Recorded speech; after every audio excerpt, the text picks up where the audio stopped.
No.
Okay.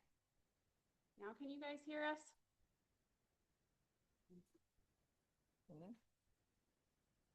Okay, try taking it away. See what they say. There's your voice, they say.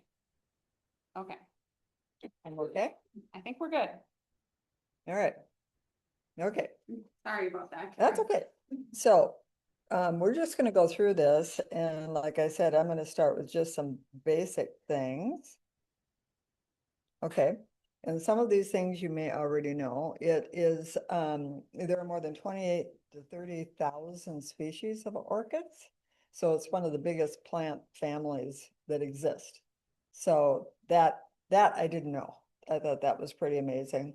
And the only place that they don't grow is obviously in a desert or in a frozen area. Okay, so these are the most familiar tropical orchids, and I mean, these are ones you've seen in various places: the cattleyas, cymbidiums, vandas, phalaenopsis, and dendrobiums. We'll talk a little bit about that. Those are very familiar, I'm sure, because you see those in corsages, and we're going to be talking more and more about that. The cymbidiums, beautiful flowers. And I should say, you know, Rod has a very long history with orchids and actually has a greenhouse filled with these kind of flowers like a block from here. So there's a number of these that are his. Okay, just all sorts of colors. And the vandas.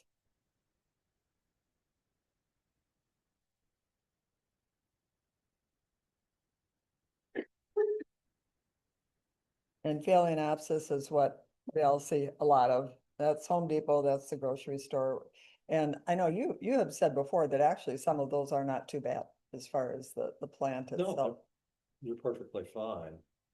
They're mainly bred in, well, these days Hawaii, a lot of them, but a lot of them come out of Taiwan. Taiwan really took over that whole industry about 30 years ago when I was hybridizing Phalaenopsis 30 years ago.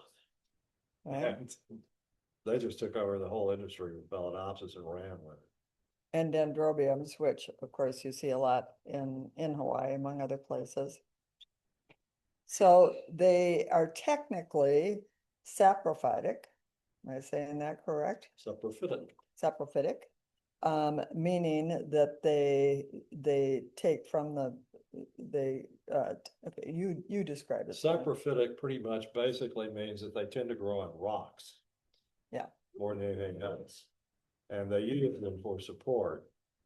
Not so much that they derive any significant amount of nutrient from the rocks, but just mainly that they anchor themselves in. And then terrestrial. Do you want to sit there? Terrestrial. See both of you guys. Probably the best known terrestrial orchid is our state flower. Mhm. And epiphytic, meaning they grow on trees and things like that. Okay. Telephone poles. Anyway. People's roofs. And the size is amazing to me. They can be an 1/8 inch tall, they can be 30 feet tall. There's some that Rod has that are, oh, how wide are they? Like, I took one of the blooms off of this one this morning, and amazingly enough, you can still see it. If you can see, the bloom looks almost identical in shape to the cattleya. This is a sobralia, and they grow all over, well, anywhere from Belize all the way down into Central South America. And you'll see literally hundreds or thousands of acres of these things growing on rolling hills. And they grow in the ground and they love moisture. So they grow on slopes where there'll be streams coming through and the water kind of runs over them. And some of the plants, some of these plants, this plant will easily get 7 feet tall. There are others of these that will get 12 feet tall.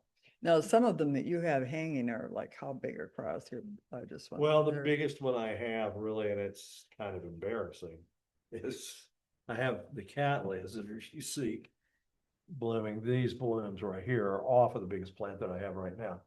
And it's probably 2/3 as wide as this table. And it must have more than 100 growths on it.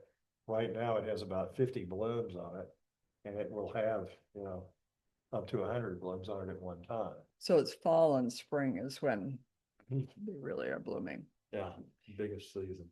And the colors are a real wide range. This is one that Rod has grown, where it's black. Oh, So it's not, they're not just the tropical kind of colors. Just the technical part of that, what makes an orchid, you're probably familiar, again, you're looking at the different views of it, but it has that lip on it, the stigma, etc. We can get into the technical piece if you want to go back to that. So the easiest to grow, the Phalaenopsis, again, ones you see all the time, those are relatively easy to grow in, at home, if you want it in your house. And these are views of, many different color variations that you can get and sizes. You may have seen the ones that are very tiny. They're like miniature ones that are. this is a pretty cool. Phalaenopsis right here. Yeah. That's a species. Okay. And I don't know if you can tell from where you are, but some of these, the fragrance is just really, really nice. Okay, so they need shade. They can't have, Phalaenopsis can't have really bright light, like putting it out in the sun, obviously, because they scorch the leaves and they get that really yellow color on it. You need to let them dry almost completely dry between watering, but you have to keep the humidity up. And that's a lot what he's doing in the greenhouse, is making sure that the humidity is exactly where it needs to be. Fertilize it. And then you stake the stems, which, so they don't tip over. So, especially when they have a bloom on it, you can put a stake in there and connect it to that. But your temperature at home should be fine. And then after blooming, there's always a question about where do you cut it off? Okay. So you cut it off just above the first node below where the flower was attached versus like way down. Okay. And sometimes, and I saw one of these the other day where it develops what's called a kiki partway up on that stem, where another plant will actually grow off of it. Not just a flower, but a whole plant will grow. Anything you want to say about that? There are a number of ways that you can make them do that if you want to do it. You can buy hormone paste that you can rub on those nodes and it'll make them grow. You can cut those sections of the spikes off anywhere where you see that scale on a joint. If you peel that back, you can see there's a little bud underneath that will grow. You can grow them on top of sphagnum moss. You can put them in test tubes with auger. You can just lay them down on a bench and sometimes they'll just grow. And I've seen where people have taken moss and put around that You can tie spot. moss onto them. You can do all Yeah. sorts of things. So there are ways to do that. And this is the slipper orchids. Now, this would be related to the state flower, right? Yes, these are the Southeast Asian cousins to our lady slippers. but they grow similarly and that they're like semi-terrestrial. But they grow in under much looser conditions, and usually sometimes in rocky outcroppings with just a little patch of undergrowth and stuff around them. The lady slippers grow in the ground. And so again, shaded, temperature 60 to 65 at night, 75 to 85 in day. Water twice a week. Anything more you want to say about slipper orchids? Slippers are interesting in that they look like something that needs a lot of water because they don't have pseudobulbs like these things to store water in. And they really can go, a lot of them for a long period of time, pretty dry. And most people don't realize that, and they're real easy to rot if you water them too much. And Cattleya. Brighter light, they need to be watered after they start to dry. Fertilize fairly often, and again, temperature is 55 to 60, 70 to 80 during the day. So a big challenge for him with the greenhouse is it gets hot, you know, this time of year. And so there's a lot of things that have to be done. And yet in the winter, you got to keep the temperature up. And so he has to be very careful with that. Yeah, of all of the tropicals, cattleyas and their, intergeneric related plants are probably the most tolerant and will tolerate the most abuse of all of them. Right now, all of these plants came out of my greenhouse, and when we left with them, it was like 87 degrees in there. And I'll bet it hits 90 today, and they will tolerate 100 degrees off and on, but not all the time. But it's not bright sun. It's like he's got a covering there, so it's I have shaded. it shaded, yeah. But this is some of what's in his greenhouse.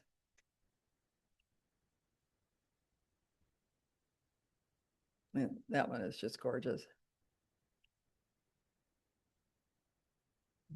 So some of them are hanging, some of them are in pots.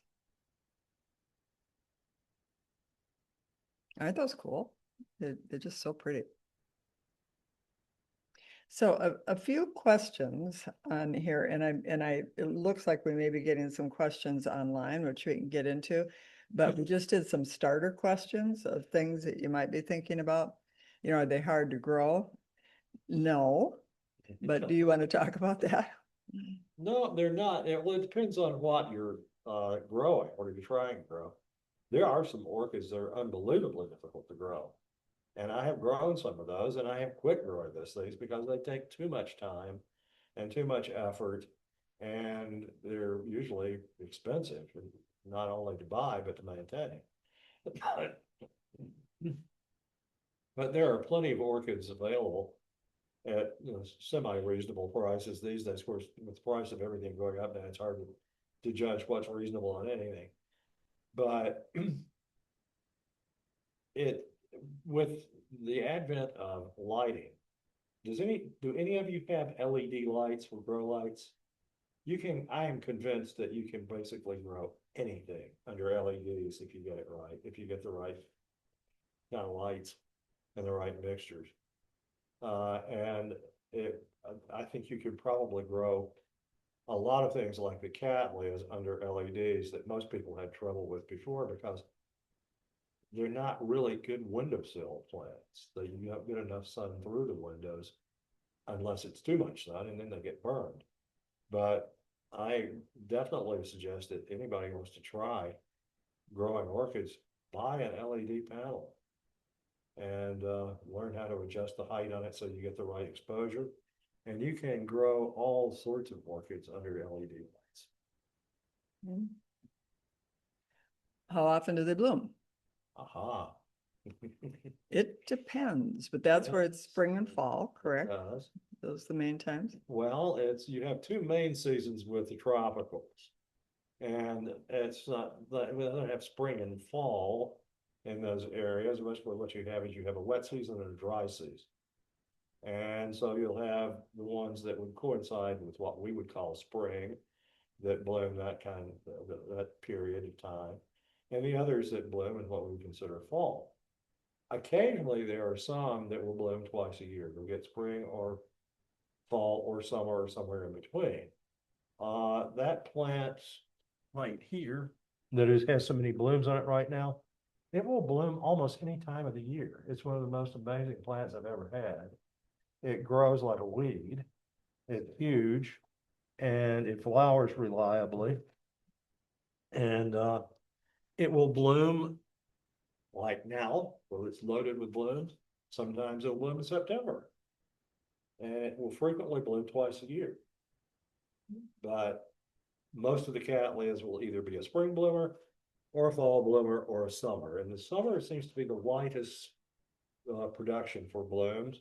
And undoubtedly, the unfortunate part about that is that the white cattleyas that you saw a photograph of before, those were the money makers for all of the wholesalers for wedding flowers for years. And there were summer bloomers.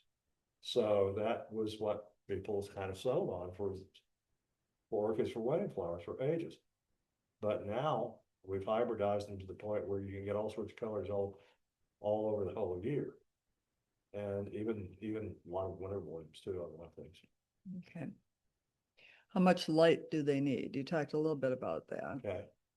It's real easy to look up the light requirements in lumens. And you can convert that with any number of charts. It's easy to find on the internet these days, especially. And just in general terms, cattleyas will tolerate more light than a lot of things.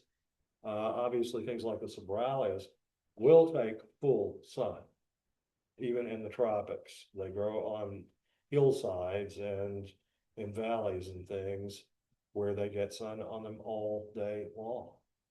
But most of the terrestrials will have to be shaded a bit because they grow down on the ground and they have trees and things above them. A lot of the epiphytes, like the cattleyas and some of the others, are kind of in between. Some of them that like more light will grow up higher in the trees. Others that want more shade will grow down lower where there's more shade.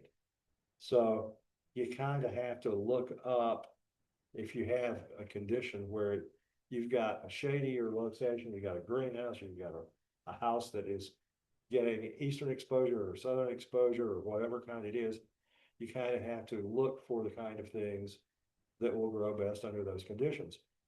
Or buy an LED system. And you can put as much light on them as they need when they need it. There is a question in the chat, Rod, and if it's better to just use LEDs or to try to use the window too. Oh, I don't know if there's a real answer to that question. I think you'll find some people who think it's better just to grow under lights. I know people that have gorgeous collections in their basements. I know other people who have windowsill plants that are good, but they might have an extra light above that because it's not really getting enough light through the window. And some Yeah. windows can be enough depending on how, Sometimes, yeah. Yeah. seems- The only thing you have to worry about window light and stuff like that up here is that windows get real cold in the winter, even triple pane or whatever. So you have to keep things back from the window, especially in the winter, and you don't get as much light in the winter anyway. So plants really suffer a lot in the winter if you don't have some supplemental light. Excuse me, what about just regular fluorescent bulbs? I have them, and until they're all used up, I just use them. You can grow phalaenopsis under those. They're not really worth much for other things though. And the phalaenopsis won't do their best under it. You need a different wavelength, you need different color temperature on them. And you can buy lots and lots and lots of different fluorescent tubes that are made Yeah, specifically for growth. paid like.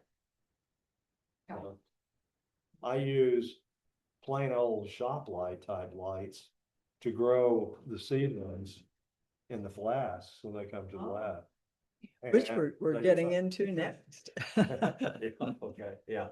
This is what orchids look like when you grow them from seed these days, commercially. These are probably about 2 years old inside this flask. And Why don't I show these pictures and then Yeah. we can, okay, Go ahead. so this is what he's gonna show you. This is a dried up Cattleya seed pod. And I don't know if there's enough light.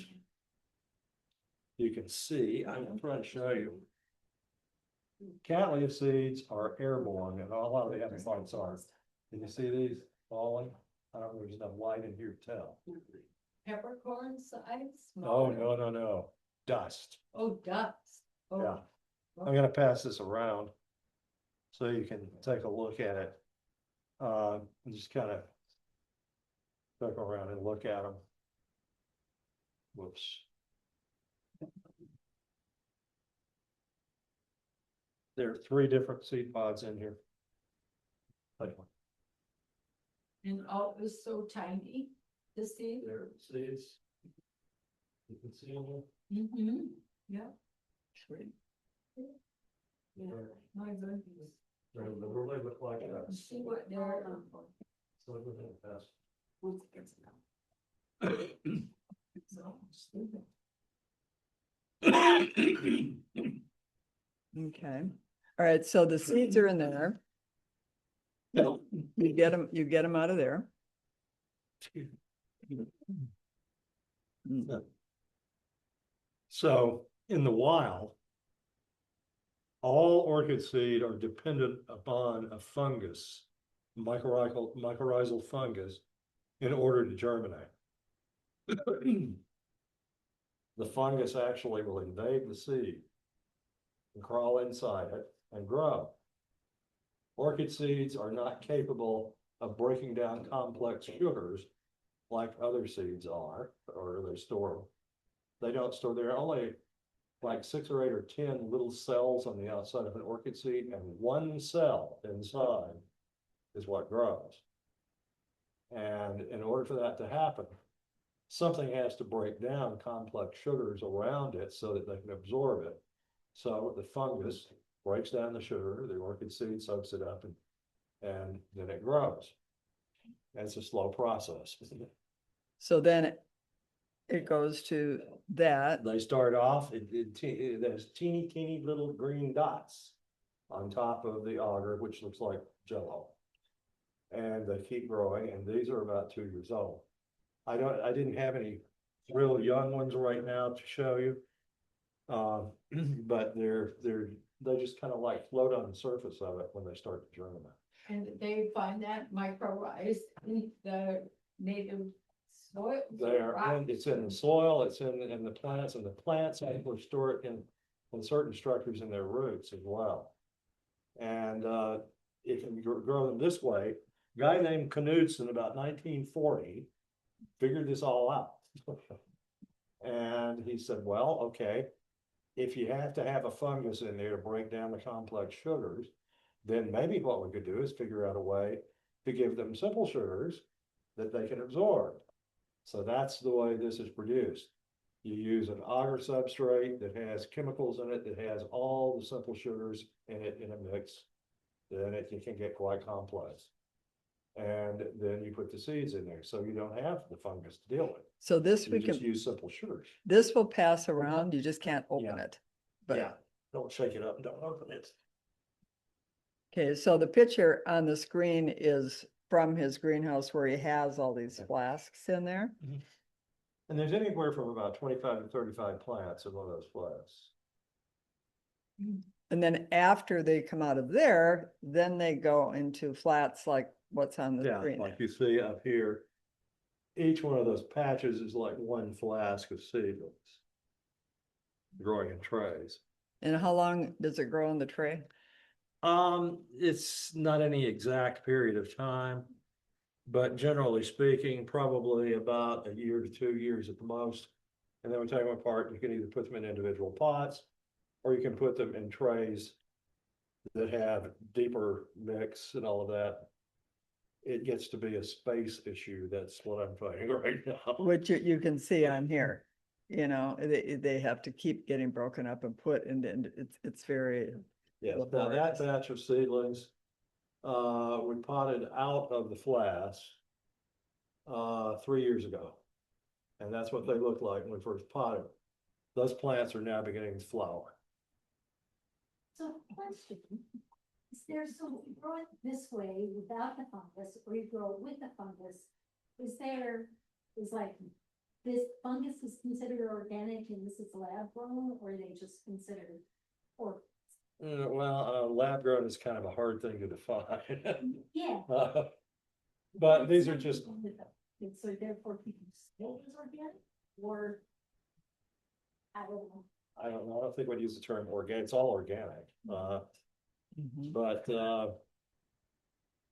this is asymbiotic. Okay, Uh, you know, it just has a cover on it. Do they need air to germinate? They must not. Yes, but they don't need a lot. Mhm. Okay. If you notice that flask going around, the Mhm. little patch on the top of it, and Yes. that actually will let air come in without letting any mold and mildew come in. Hopefully. They can't get contaminated. Okay. Are orchids safe around children, pets? Yes. None of them are poisonous and they're hypoallergenic. Don't know anything about any orchid that's poisonous. As a matter of fact, somewhere like Italy, I think there's a species that's semi-terrestrial. It's almost aquatic. And they've used it for 200 or 300 years to make some kind of ice cream with it. I've never seen it. Mm. When should you repot them? That's one I hear a lot. Yeah, that is a really, and there's no exact, you start to repot when they start to climb out of the pot.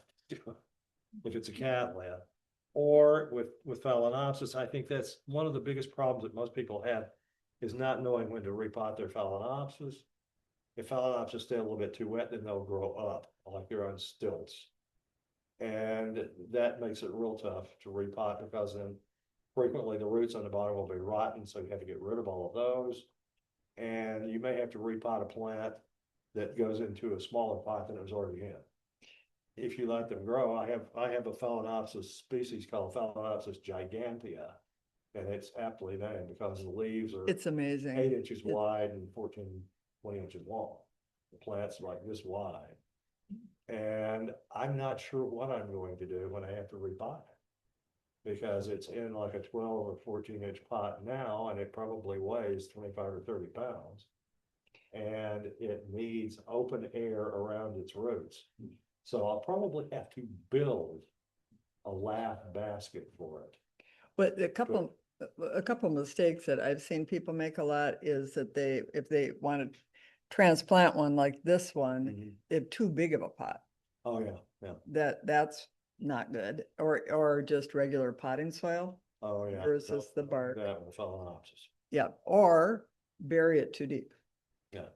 If you get them too deep and the crowns will rot usually because water will stand in the crown. Mhm. Yeah, I have two questions. My Phalaenopsis sets out roots every which way. Yep. And it's supposed to do that. Yep. It's supposed to- Don't do anything with those roots. mhm. No. They come off the bottom and the sides and over the top. Yeah. The roots are coming out and they're really, you can't really tell the difference in looking at them, but they've got two different kinds of roots. They're looking to do two things. They're looking either for moisture or they're looking for something to anchor the plant, something that they can stick to. And they will grow on your walls, especially on your woodwork. Yeah. They'll just attach themselves right away. Then I have another question. The orchids are planted in a clear pot, Now, and then put into a second pot that's not clear. now, Do they need the openness of the clear pot? no, there are a lot of controversial things going on now with Paphiopedilums in particular, where people think that there's a huge benefit to having clear plastic pots to grow them in. But you just grow them in clear plastic, you don't put them inside anything else. The reason that I think that you see all of that is it's just purely marketing. It's extremely expensive to grow plants in rigid pots. When they're small, I mean, because you're constantly moving them up into bigger pots the whole time. So you use cheap plastic, polyethylene, whatever, and take them out, toss them. And then they go into something bigger. But, it's really kind of a quandary when you get into big plants. And, that's where people have a lot of difficulty with it, is because they either overpot things, or they leave them sitting in too much water, or other things, so then you get this great big huge plant that looks gorgeous, and all of a sudden it starts dropping its leaves. That's because you've rotted its leaves, but it's where it's from. Okay, the clear pots have holes for drainage. They all should. And so when I water them and then let them drain before I put them in the pot that Yeah. doesn't have. Yeah. And mine lasts for several years, Now, and then after all, and then maybe like this trouble. yeah, And they get tired. And right now, most of the leaves, except one, uh, is kind of wrinkled and looking kind of sickly, maybe Yeah. too much water. But one healthy leaf is there, uh, and I'll wait and see what happens. This is likely to. frequently the winkle leaves in a phalaenopsis will mean that it didn't get enough water right at the stage when it first starts developing. But that's not necessarily true. You just have to look at the individual plant and see. But what you're describing is a good system. You can use any kind of pot that will work, that will hold them, Okay, and let things drain through. And actually, you don't necessarily have to have a pot. You can put them in a net, you can put them in anything. And then with Phalaenopsis, they do need to be watered well, so that they've got a lot of water in them. And if you use that system where you put them inside a pot without drainage then, for a while, that's fine. Just be sure that they have drained out enough that you don't leave water sitting in the bottom. And how long do the orchid blooms last? Oh, that depends on any number of factors. These blooms, I debated over bringing today. These blooms have been open for almost 3 weeks. That's a long time for a cattleya. These are even better. The blooms on that cattleya will last a month. Phalaenopsis blooms, generally speaking, will last a month or more if the humidity's right and they get the right amount of light and all of that. Those blooms are new, And then and those blooms have only been open about 4 days. questions. And when the cattleya blooms open, when a lot of them open, they're all cracked open. They don't fully open. It takes 3 days for most orchids to open to bloom. Okay. So I got two of the Aldi's, $12. And, I got it February 1st. It'll have a nice hair on it. And they are just now starting to drop some of the older flowers off the end. That was February 1st. And it was already in full bloom. Yeah. But it keeps getting more buds Yeah. off the end. Uh-huh. So how long do they keep blooming? That's why I love them, because they're just. Well, you know? there are some Phalaenopsis species that go on and on and on and on and on. And you probably won't see those. They're in the background of some of those hybrids. But I had one that the spikes grew for 5 or 6 years, and we just rolled them up, coiled them up as they grew. But it's hard to predict with some of it. It depends on what kind of genetic background they have, how much of that influence may be somewhere in their background, and whether they will keep on making buds for a long time. But the ones pretty much on the market that you see at the stores here are going to run out within, a matter of months when they finally quit. But it would not be unusual for you to have a Phalaenopsis that would have blooms on it up to a year. Not all of them, as the old ones will fall off as the new grows. I also get mine from Aldi's. And the blossoms last about 6 months from start to Yeah. finish, and then the plants last for several years. Oh, and they're about this size and the price is right. Yeah. Yeah, well, they can go on for ages. Phalaenopsis are not as long-lived as some of, like cattleyas are. But I have had Phalaenopsis plants last for up to 15 years. I have a cattleya that I have owned for 55 years.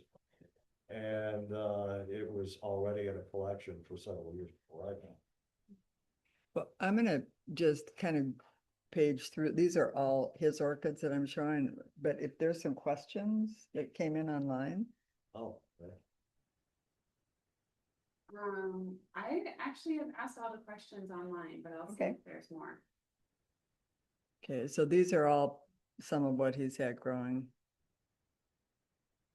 Yeah, right now, this is pretty much everything that's blooming except that big plant that has oodles of blooms on it. They'll survive the heat, but the blooms suffer the most. Plants will be okay. They'll tolerate 100 degrees or 110 degrees briefly, but you pretty much clobber a bloom if you expose it to 150, 110, 115. It just amazes me, the color variation. All the different faces. Yeah. Is the one on the left, is that see it up there? Oh, the one up there Yeah, with the flares? yeah. Yeah, that's a cattleya. And that's probably a Toshioki is the name, I think, on that one, or some A other. little bit different than the others. And what? It's a little bit different than the other. Oh, yeah, it's the flares, and like that plant right there is another example of flaring in the petals. So you get some color streaks in them, like you get the red on that, you get the cerulean lavender on that. All of these cattleyas are in a group that we call cerulean cattleyas. It's a type of color shade that I kind of got hung up on years ago. And I've been hybridizing them ever since. So how do you hybridize orchids? I mean, now if I have two different kinds together, will they hybridize themselves? No, Okay. very unlikely. I mean, it's possible that you might get a bumblebee in there that might do it, but it's unlikely. But I mean, that would be another 2-hour thing that I would love to do sometime if anybody's interested in it, because you have to pollinate them by hand. And then the seed pods take 6 to 9 months to mature. And then you sow the seeds, and most people sow the seeds before they're really ripe now, because that way they're sterile in a green pod and you don't get any infections and stuff in. When they're dry pod, they can get anything in the world. But it's a lengthy process to follow. I have to watch and be sure that my seed pods are growing and that they don't have things chewing on them. All that stuff. Is there an orchid association here in Minnesota? Yes, there. The Orchid Society of Minnesota is based out of the Twin Cities. And I think they just changed their regular meeting location recently, and I can't tell you exactly where it is right now. But if you just look up Orchid Society of Minnesota and on the internet, you'll find it. Now, there's another small society that just started that only has a handful of members up in Duluth, or the Duluth area, and into Wisconsin, and that's the Northland. I go occasionally, but I haven't been all that many times, but it would be nice, if we could do it. They're a group of people in St. Cloud, but they're all pretty much members of the Orchid Society of Minnesota. It's close enough. Well, Como has that orchid show, is it January every year or February?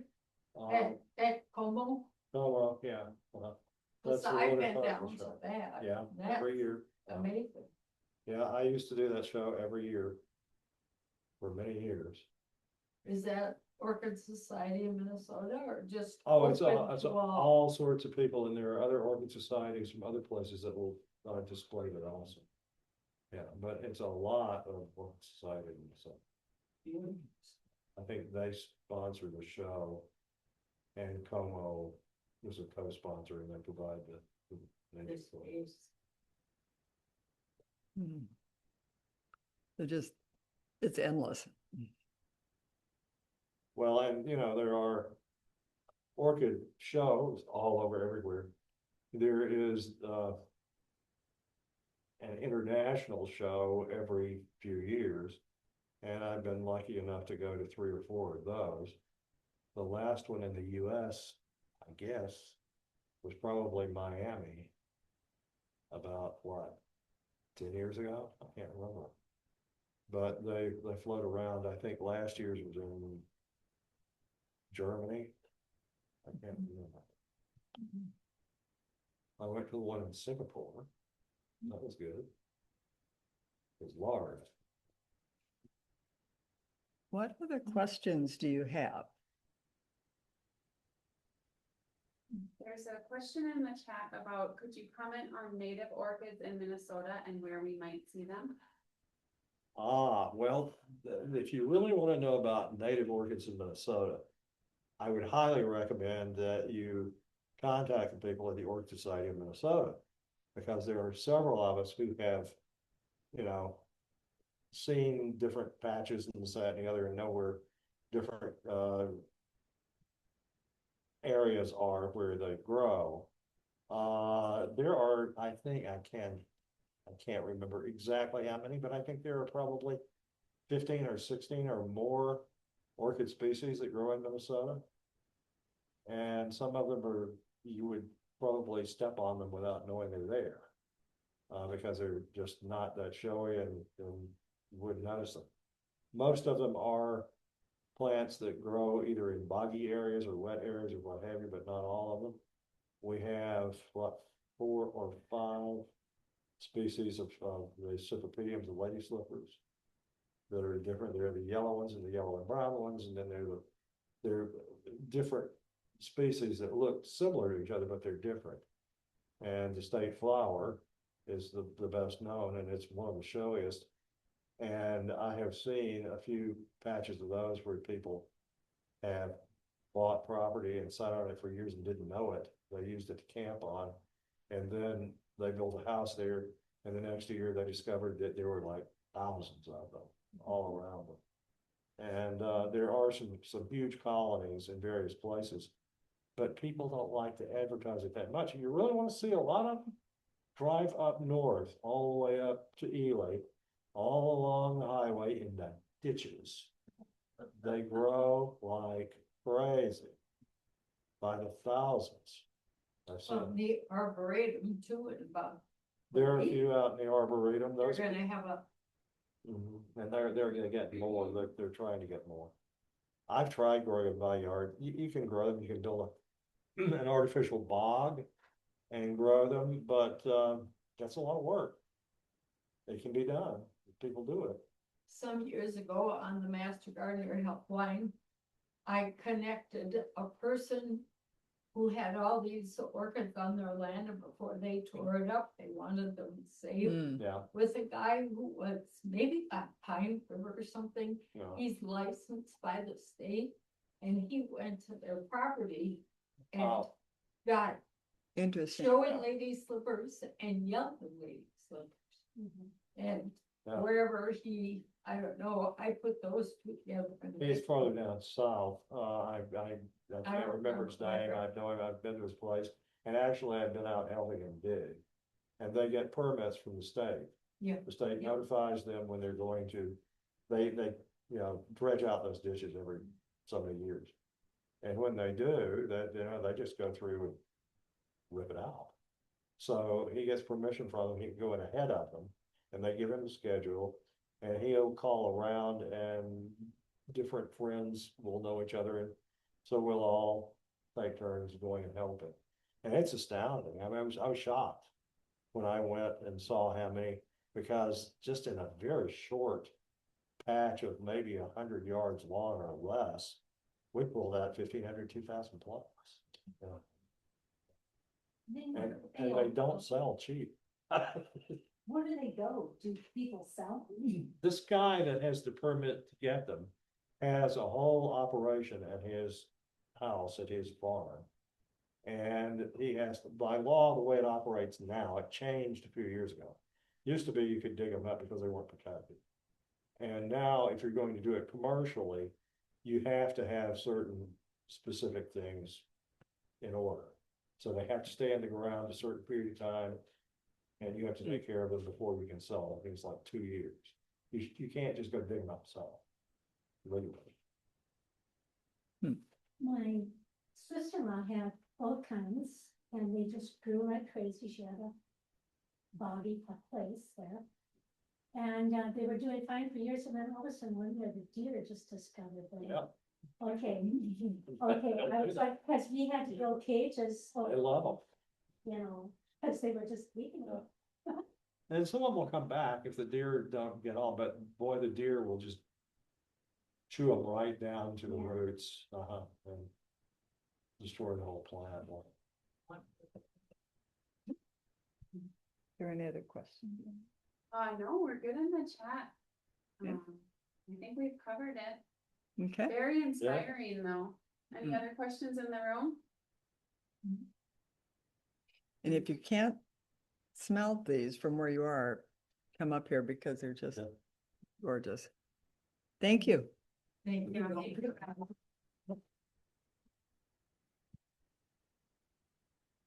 What's Next, what's your greenhouse? I'm on the corner